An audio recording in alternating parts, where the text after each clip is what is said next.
My primary focus on my channel is pizzas and burgers.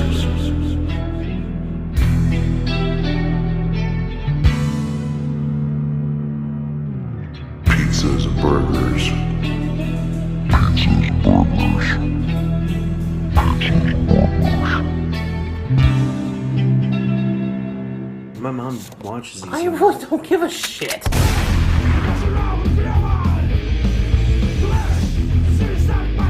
I have a bit of a confession to make. 근데 솔직히 어느 정도 맞는 거 같긴 해요. I don't care how bad it is for my image. I feel like I need to get this out in the open. So, there's this band out there from Germany, led by a guy named Ash. It's called Nargaroth. It's really more of a project than a band. It's like him writing all the music and doing everything, and just hiring drummers. But I make fun of them a lot. I make fun of Nargaroth because they're fucking goofy, and they do stuff like this.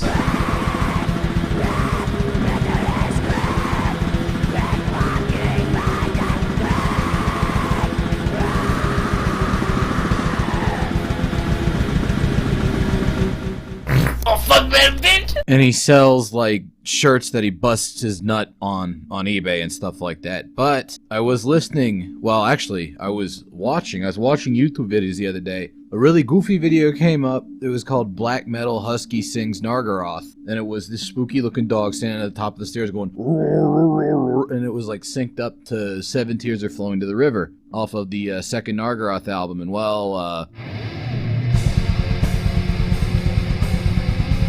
horror of horrors, it turns out that actually not a bad song. I went and like got my old copy of Black Metal Krieg out and listened to the whole song. I was like, wow, this is kind of cool.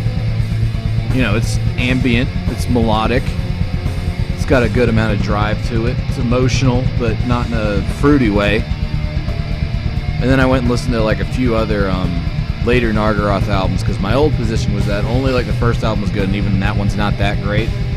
I don't know. Later Nargaroth actually isn't terrible. That guy's still a fucking goofus, but occasionally it seems like he's pretty darn good at the black metal thing. So sorry, Nargaroth. I guess there's a first time for everything. Maybe I'll end up liking Krieg someday. Maybe I'll end up liking Krieg someday.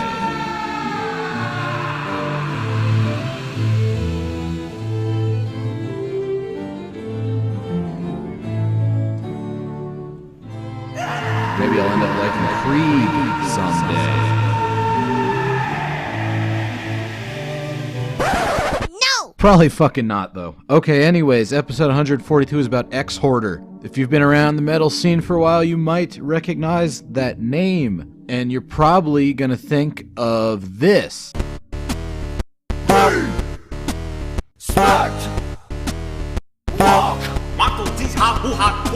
What'd you say? Because their main thing that they're famous for, this Exhorder band, is supposedly being the inspiration behind Pantera's rather massive style change between the power metal and Cowboys from Hell albums. Is this entirely true? Well, Phil Anselmo is from New Orleans, and that's where Exhorder's from. I think he did some roadie work with them in the 80s, and he was definitely friends with them. And right around the time, you know, like in between the first and second Exhorder albums is when Pantera had their style change, and there are certain aesthetic similarities. However, I think that kind of does a fairly massive disservice to Exhorder, just to refer them as, oh, that band that kind of influenced Pantera a little bit, maybe. Because there's a lot more to Exhorder than that. Pantera, I would say, they started out as this kind of glam metal band. Then they turned into sort of like alternative metal, groove metal, something, just very aggro music that still had a pretty like heavy pop focus to it that enabled it to break into the mainstream successfully. Exhorder is like a dark world mirror of that, because Exhorder was very much more like aligned with the very extreme ends of thrash and even death metal. They actually appear in a live death metal split album called Live Death that was recorded at Milwaukee Metal Fest way back in the 90s with Malevolent Creation, Cancer, Suffocation. And I don't even know if anybody batted an eye, because Exhorder is pretty darn close to death metal at times. So whereas Pantera would occasionally like edge towards being sort of like extreme metal, or they would have like the occasional extreme metal moment, but were mostly like a more more of a rock band. Exhorder is a very extreme metal band that occasionally had more accessible rock moments. But they started out way back in the 80s with an album called Slaughter in the Vatican. It came out on Roadrunner Records, and it's produced by friggin' Scott Burns at Morrisound. That's how deep the death metal influence runs with these guys. Like this right here, this sounds like a Dark Angel album almost. It's exceptionally heavy. It's got a really nasty guitar tone, and they were one of the first bands to have a trademark super nasty guitar tone. And their songs are very amorphous in structure. Like they're complex. They got a lot of these breaks like this one here. If you look at the waveforms of their songs in Audacity, there's lots of ups and downs, and they do lots of cool stuff like this.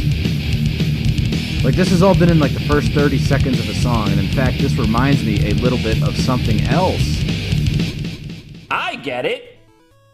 I don't get it. Like check this out, this is Entombed like I think 3 or 4 years after that Exhorder LP. It has like the same kind of change up down to like fading out of a more melodic riff into the gallop and just like the super down-tuned chugging type shit. I don't know if Exhorder was a direct influence. I do know that Entombed liked Dark Angel a lot, and Exhorder is roughly comparable to them. So, You know something, Mean Gene. more importantly, back to the Exhorder song. Like this could be death metal. Until the vocals come in, and the vocals are very interesting. He reminds me a bit of the guy from like Ripping Corpse, but he has like this very noticeable southern feel to it. There's a cool little thing they're doing right there where they're bringing back that same sort of riff, adding little trills and bits at the end. It's super complicated. It's hard to talk about everything that's going on all at the same time. It's fucking going nuts, man. Wow! But anyways, these vocals are what makes this sort of like early nascent southern metal, I guess, if that's a genre. I'm not big on like quote unquote southern metal. Like I like a lot of bands from the south. I favorite bands like Grand Belial's Key, freaking Morbid Angel and shit, but like I don't get out my freaking Crowbar albums that often, you know what I mean? I'm not a big sludge guy. But these guys sort of influence sludge a little bit in just how down-tuned and nasty it is. You can't really hear it on this song, but they also dip into doom metal territory a little bit. And Kyle Thomas, the vocalist for Exhorder, after they broke up, there's a nice little break. After they broke up, he friggin' ended up joining the band Trouble for a while. I think he's still with them, actually. So there's like bits of doom and just a little bit of like that pentatonic southern stuff mixed in with their death and thrash, and it makes for a very unique sound. They're sort of in that liminal state between thrash metal and death metal, much like Rigor Mortis. They're neighbors from one state over. So that first album is kind of like universally recognized as a thrash metal classic. Their second one is the one that people are like, this sounds like Pantera. And it kind of does a little bit, but I would say they've got their pretty own unique take on shit. This one is not produced at Morrisound. It's a different studio, and it's one of the most insane like guitar sounds in any album I can think of. It's like the And Justice for All, like super scooped, crunchy guitars, but they're playing super fucking fast and like in between death metal and thrash like they usually do, which results in just a very nasty, nasty, abrasive sound. Bro, this shit right here, my dude, holy shit. I fucking love this kind of stuff. 안녕, 나는 총무부장이야. 아, 회의해야 되는데 챙댕이 또 어디 갔어? Well, I'm sorry. Look, we'll get back to the Exhorder song in a second. I gotta do a little aside here. That weird, like, wow noise. I love it. I love bands that do interesting techniques, like, with the low notes on the guitar, you know. It's kind of hard to describe. Like, everybody's always doing, like, friggin' whammy bar dive bombs. Tapping, you know, like that kind of shit. Way up all them solo tricks. I like it when people get weird with their rhythm stuff. A good example would be that Exhorder song. And then also the band Tourniquet. Speaking of Trouble, the guy behind the band Tourniquet played in the band Trouble back in the 80s, and then he started up Tourniquet after leaving and did some very cool rhythm stuff. Another band kind of in that in-between death, thrash, groove, whatever metal. But look at this. Hitting the whammy bar and the low note like that. Get that. That's fucking cool. I like that. I like it when bands do stuff like that. I wish people did things like that more often. getting creative with their lower string notes. You know what I mean, tubes? Anyways, back to Exhorder. Good stuff, man. Nice string bending shit. And here's where the doom metal influence I was talking about comes in pretty hard. This almost could be like doom death. Maybe even a bit Finnish sounding. Nice whammy bar work there. A lot of their solos, they're like interesting little fills kind of stitching the songs together rather than just bits for the guitarist to show off. Whole lot of atmosphere to this band. And I like it.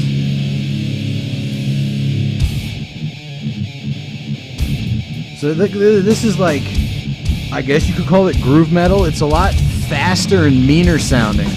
Substantially more unholy than like the Rob Flynn's of the world. I would just say it's thrash that has a lot more lower end to it. Drumming's fucking great too. That's another thing that kind of puts them slightly into the death metal camp. There's a few bands like this farting around in the early 90s that were sort of like thrash with a lot of death metal to it. Other examples might be Dementia from Wisconsin, Silent Scream from Los Angeles, and Dark Angel, of course. More doom shit, dude. That's these guys, like, their songs, they're not necessarily that long, but they feel really long because all these changes. Like, I feel like when you get to the end of an Exhorder song, you heard a lot of different cool shit happen. That last song was called Unforgiven. This one's called Cadence of the Dirge. And this one, this is kind of where they get a little bit closer to maybe being more mainstream palatable, but they're still very abrasive, as you could hear from the harmonics at the beginning. But Kyle Thomas actually does a decent amount of singing on this, and this is kind of where it becomes a little bit more southern metal-y. Also a lot of hardcore influence, breakdowns. Kind of Hetfield-y, kind of Phil Anselmo-y. I will say that Phil's vocals on the album that came out right after this Exhorder album sound a hell of a lot like Kyle Thomas and Exhorder. And that's all I'm going to say. I'm not accusing anybody of ripping anybody off, but definitely an influence. Or maybe they just have the same accent, I don't know. But yeah, this is the groove. The groove stuff is here.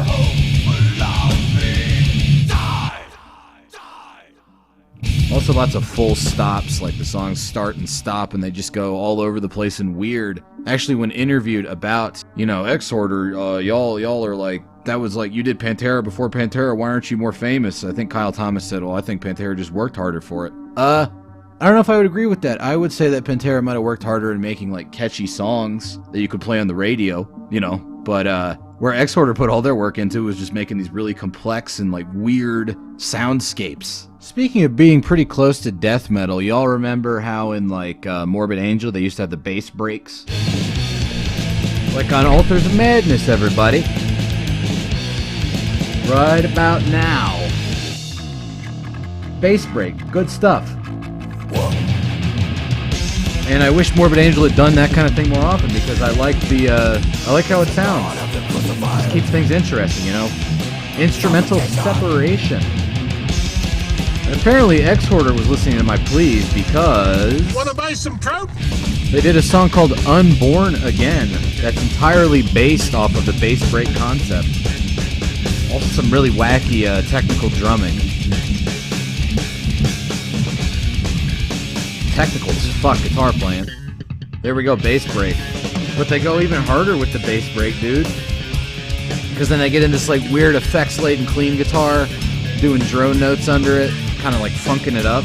But not in like a lame nu metal way. This is actually really interesting sort of variety in their death thrash attack. Lots of stops and starts, as I mentioned earlier. I don't want to play this whole song, so let's get a little fast-forward action.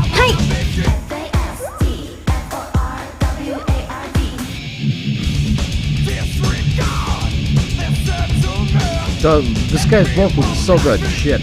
Can't even talk.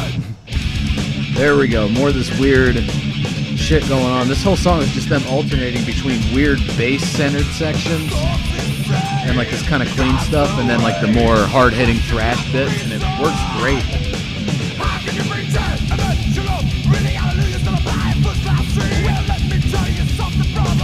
brother. You know something mean, Gene? Jesus, he spits them words out fast. There we go, more good stuff. This is like one of the only songs that's like this that I enjoy. The other one was, I think it was called Funky Noise on the third Nuclear Assault album.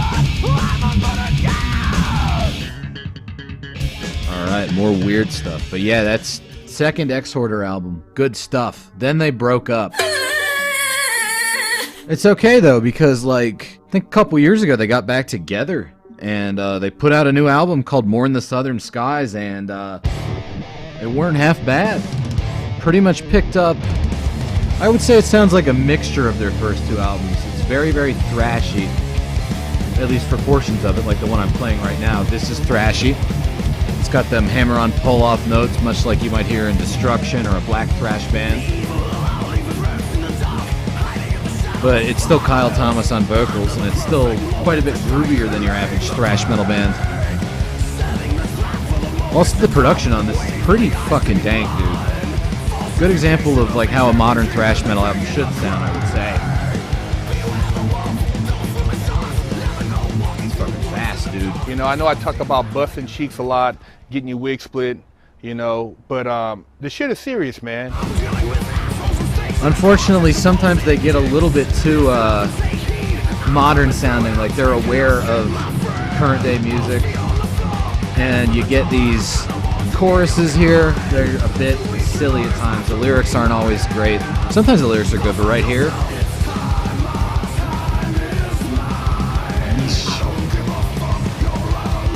yeah, no thanks, dude. Hey, shut up! Shut the fuck up! You fucking retard! There's also a couple of like straight up doom metal tracks on this album. But it's weird fucking spastic doom, kind of like Confessor almost. Like just weird bendy riffs. These are some of my favorite bits. I like the fast thrash, like deathy bits. I like the weird spastic doom bits with all the harmonics and whatnot. Didn't enjoy some of the more like modern sounding choruses, which seems to be kind of a curse with a lot of bands that get back together. I don't know if they're trying to appeal to the kids nowadays or what. But for the most part, this new Exhorder album is pretty great, and I'm looking forward to see what else they come out with. And that's Exhorder, everybody. Hopefully you enjoyed it. Go and check out their stuff if you haven't already. I'm sure that you've heard their name before, and now you have ample reasons to listen to it. See you next week. Bye. No, Tiki, no, washi.